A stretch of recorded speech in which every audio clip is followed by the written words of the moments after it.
Rowdy sheeter అని అంటున్నారు మీరు. గతంలో మీరు ఫ్రెండ్షిప్ ఉన్నప్పుడు తెలియదా మీకు రౌడీ షీటర్ అని చెప్పి? లేదు మ్యామ్, అప్పుడు రౌడీ షీట్ వాన్ దగ్గర ఓపెన్ చేసి 2023లో. ఓకే. మేము వాడిని 2000 అంటే మేము ఒక 3 years బ్యాక్ నుంచి మేము వానితోనే ఉండట్లేము అనమాట మేము. సో 2023లో వాని పైన రౌడీ షీట్ ఓపెన్ చేసిండ్రు. దానికంటే ముందు యాక్టివ్ కేసెస్ అన్నీ ఉండనమాట. సో అప్పుడు మాకు తెలియదు అప్పుడు మాకు. సో వీడు చీటింగ్ చేస్తాడు, ఇట్లా పొలిటికల్ డ్రామాస్. ఎట్లా అంటే ఇప్పుడు ఎవరినో ఒకరిని ప్రొవోక్ చేసి అలా హైలైట్ కానీ చూస్తాడు అనమాట వీడు.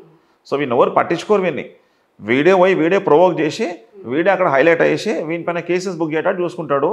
వీని పైన కేసెస్ బుక్ అయిందే కాకుండా వీనితో పాటు తిరిగేటోళ్ళ పైన కూడా కేసెస్ బుక్ చేయించుకుంటాడు వీడు వాంటెడ్లీ.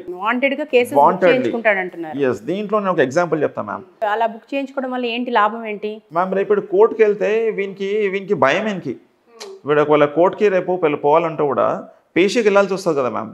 వెళ్ళినప్పుడు వీడు ఒక్కడు వెళ్ళకుండా వీనితో పాటు ఎట్లా అంటే ఎవరెవరైతే మంచి ఫైటర్స్ ఉంటారో, ఎవరైతే కొంచెం బలంగా ఉంటారో వాళ్ళని చూస్ చేసుకొని వీడు ముందే తెలివిగా వాళ్ళ పేర్లు కూడా కేసులో యాడ్ చేయించుకుంటాడు. కోర్టుకి వెళ్ళేటప్పుడు వాళ్ళందరూ రావాలని చెప్పేసి ఖచ్చితంగా రావాల్సి వస్తుంది.